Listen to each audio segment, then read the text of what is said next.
if we focused in on one, or let's say two leadership capabilities that you were influenced by, that you truly applied in your own world of your own corporate career as well as being an author and everything, what would those two be?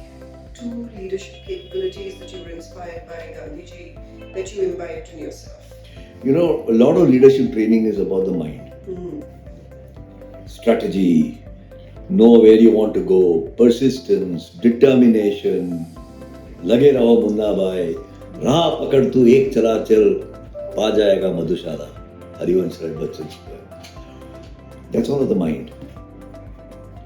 But leadership that I have learned from Gandhiji, since we are talking about Gandhiji and some other people whom I have worked with, is heart plus mind.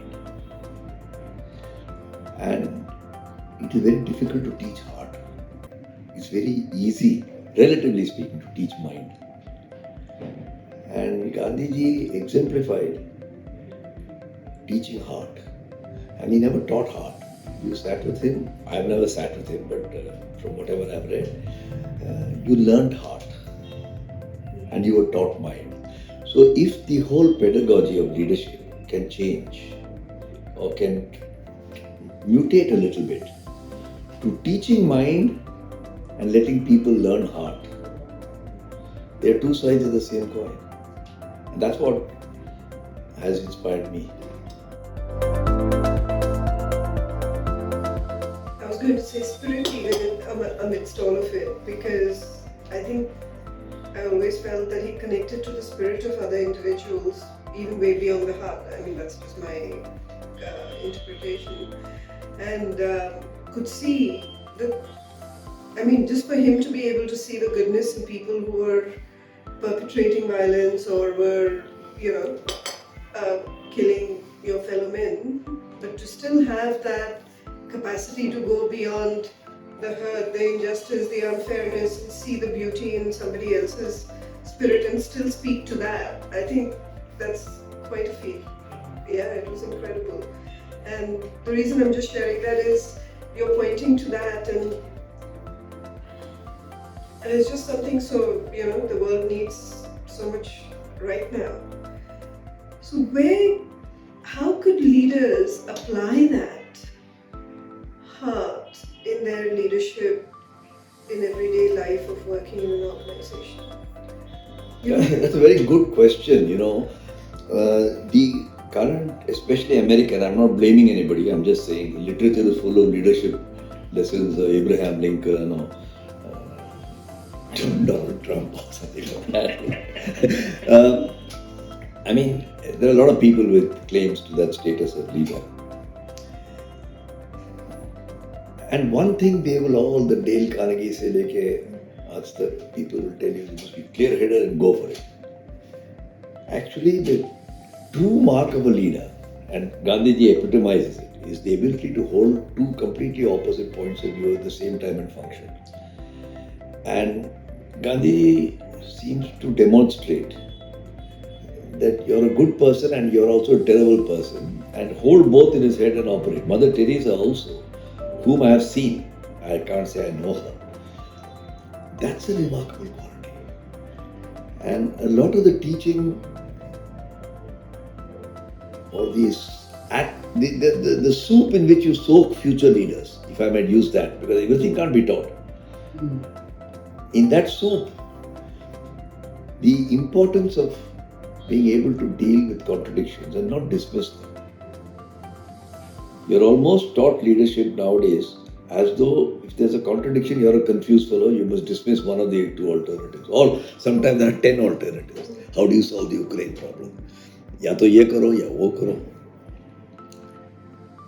But you should be able to deal with the Ukraine problem. I'm just taking that, not that I'm an expert on the Ukraine problem. I think I will not forget who was it who said it, that Aristotle, I think, that you can hold two completely opposite points of view and still function. And that used to absolutely aggravate people who were dealing with Gandhi. Jinnah, the English viceroy. They just couldn't figure him out. They found him to be a bundle of riddles And because the Anglo-Saxon way of logic, which is based on Greek philosophy, is Ra pakad tu ek chala chal, pa jayega Madhushala. But Gandhiji wasn't looking for a Madhushala. He understood.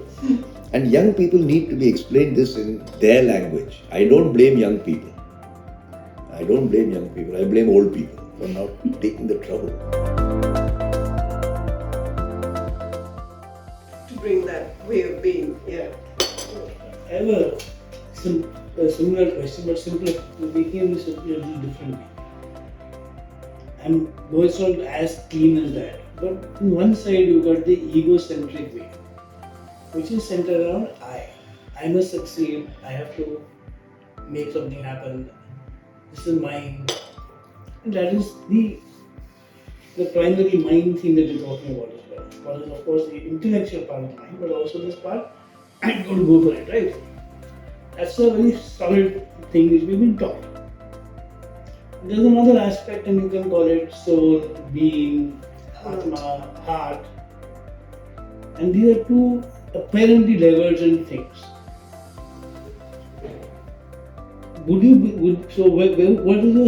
think in your wisdom? Forgive me, I don't like that. If we could sort of make this ego thing a little lower and this heart thing a little higher, what do you think would happen to the leadership in our world and to our world in our world? No, but how do you make that happen? That I know how to make happen. That's what I do very well. You know, that's fine. If you know how to do it, you do We're it. going to make that happen. But suppose you could for a moment, what do you think would be the outcome for it? You'll have a world where there will be fewer people aiming to be winner takes all. The problem in the world is not winning. The problem in the world today is winner takes all. मुझे भी चाहिए, उसको भी हारना चाहिए. And this is not the Tata way. It's not the Tata way, it's not the way of positive leaders. हम भी जीतेंगे, आप भी जीतेंगे. You know, in the, I think it was Atlanta Olympics, 1996. I think it was Atlanta. Nike put up a hoarding. And the hoarding said something like, you don't win silver, you actually lost gold. Everybody can't get a gold medal. Why are you bhatkawing people to think that silver jeetne se kya fayda, you lost gold? It is that type of winner takes all. Look at the startups today. I mean, it's ridiculous that you want to achieve in 5 years a valuation which subsidiary Tata took 50 years to make. And it's like raising your child, a new grandson or son or born in your house. You want him to read Shakespeare and do Ramanujam mathematics at the age of 10. You produce a distorted child, not a balanced human being. And don't try to do that to your child. Any last piece of advice for the youngsters apart from this? Anything you want to say about, doesn't have to be about Gandhi? Anything? No, I think we have a wonderful future. There are many people who are advancing that future and there are some who are stopping it. But that's like in the laws of physics. There is a force moving forward, there's friction which is holding backward. Be influenced by the forces moving it forward. Great ideas don't have a shelf life. Ambitions have a shelf life. And if you're a young person, you're bound to have ambition. Absorb great ideas. If you don't think Gandhi is a great idea, take it from somebody else. That's not the issue. But great ideas don't die. They are vitamins without a shelf expiry or medicine without a shelf expiry. And we tend to jettison the past great ideas on the ground that they are not relevant anymore. And this is like a middle-aged person jettisoning his wife thinking he'll find a newer wife. I've never found a man with 5 wives very happy. Maybe they exist, but I don't know them. But I have a lot of people, a lot of friends who got one wife, who had their ups and downs, but they're happy. Like I am, God has given me